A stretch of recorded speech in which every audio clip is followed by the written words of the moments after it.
देवपूजेची भांडी आहेत, याला डाग पडलेले. आता हे घासणार नाही, तर टपामध्ये गार पाणी घेतलं. एक मोठा चमचा बारीक मीठ घ्यायचं. ज्या चमच्याने मीठ घेतलं त्याच चमच्याने एक चमचा सायट्रिक ॲसिड याच्यात टाकायचं. एकत्र करून घ्यायचं.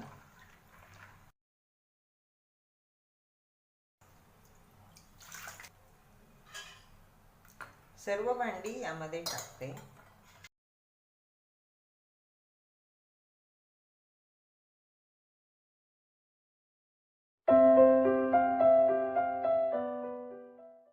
ही भांडी पुन्हा एकदा साध्या पाण्याने धुवायची आणि लगेच सुती कपड्याने पुसून घ्यायची.